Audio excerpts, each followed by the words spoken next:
Talking to my friends about fantasy football recently, was asked the age-old question about who I thought would have a breakout year.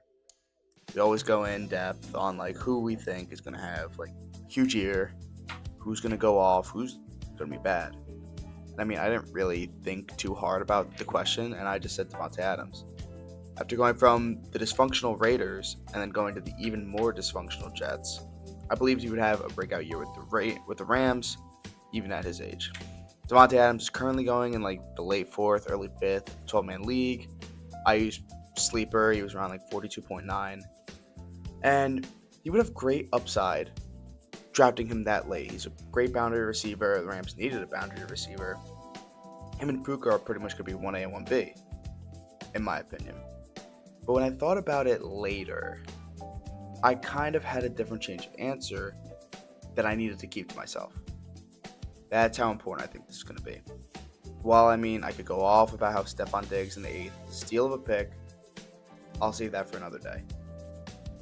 I'd like to focus on a sophomore running back that will be a league winner. Bucky Irving just came off of a phenomenal rookie year, tallying 1,122 yards on the ground, 392 in the air, 8 touchdowns in total. Looking at these stats coming from a rookie would tell you the future is bright for Bucky. But that's just kind of the bottom of this rabbit hole. What if I told you that Bucky Irving has true running back one potential and could be next year's rushing leader? Starting off with what could be his only con, the Bucs playstyle. Bucs have a high-powered air raid offense with Baker Mayfield being smack dab in the middle of it.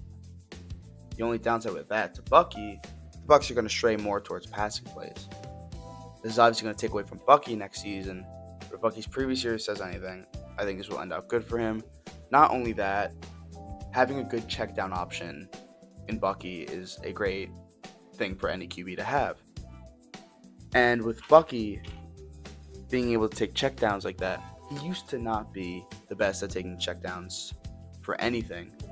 He had like 392 in the air, and a lot of offseason reporting has shown that he has become better at catching, receiving, route running, and everything.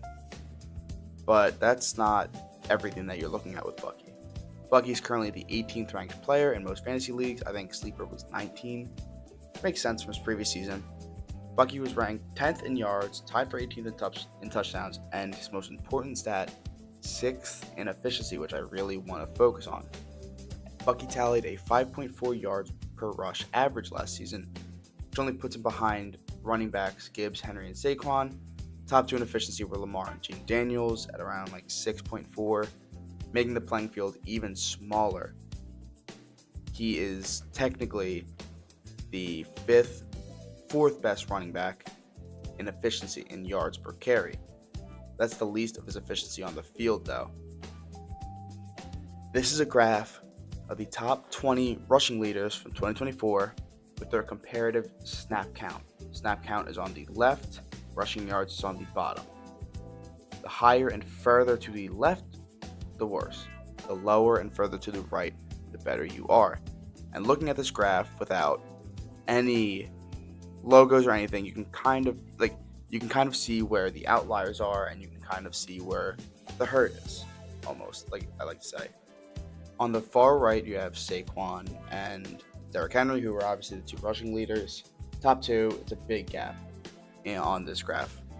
But I bet you can also see a different outlier. Top left, way high up, like I said, farther left, higher up, the worse you are. Well, that's Lamar Jackson. He kind of broke the scale because his snap count was so high. He was 20th ranked rusher, but I wanted to add him in just because, that's kind of a crazy stat on its own for Lamar. But if you could pick out Bucky Irving on this graph, could you? I mean, you probably could, because you could pick out any of them.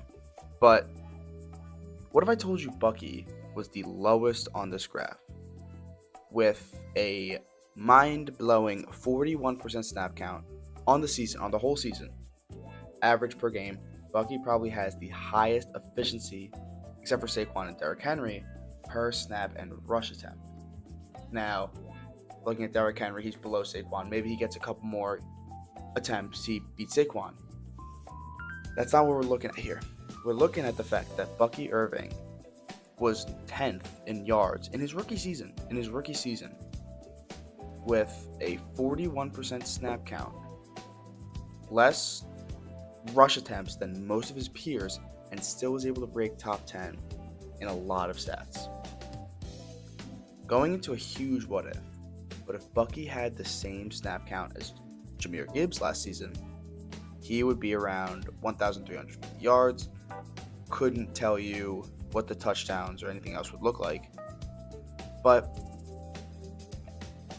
not only are these a rookie stats, these are the stats of someone begging for another breakout year. Bucky is thriving in an offense that knows how to get the running backs going. You're passing all the time on this Bucs team, and as soon as they run the ball, you're not expecting it.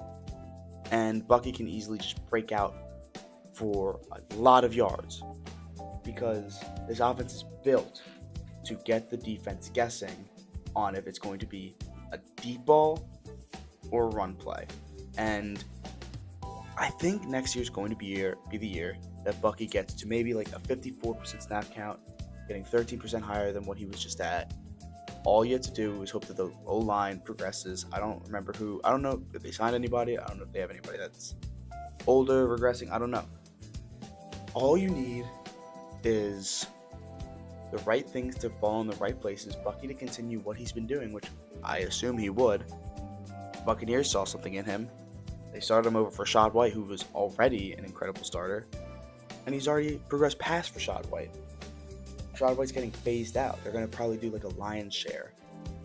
Like Bucky Irving goes first 2 downs. Maybe Rashad White comes in the third because he was a very good third down running back. I think he had a 28% first down rate last year.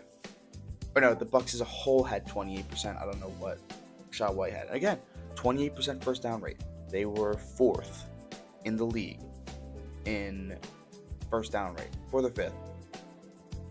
So they're getting those first downs with Bucky, helping them out, get the first downs. The fact, just to be able to keep this team pushing and moving forward. Once they get close to the red zone, it's Bucky's time to shine. Rashad White took all the red zone touches. It is time for Bucky to have the breakout season after a breakout season. Hoping my points have convinced you to take him. I've taken him in pretty much every one of my fantasy leagues, knowing he's going to have a breakout year. Chase Brown, another great pick. But Chase Brown ended the season with like 4 straight 80+% snap count games. I don't think I trust that as much as Bucky, who ended the season with maybe like 50 maximum, maybe 54. He was still getting a lower snap count than Rashad White, and he was still outperforming him. Now Rashad White could be used in the passing game more, 100%, and I have to watch more film to break it down. But I think we have something going here with Bucky Irving that I think you should buy into his stock. Hardcore. Nobody's taking him in the first round. Nobody's taking him in the second round. You gotta buy in early and buy in now. Thank you.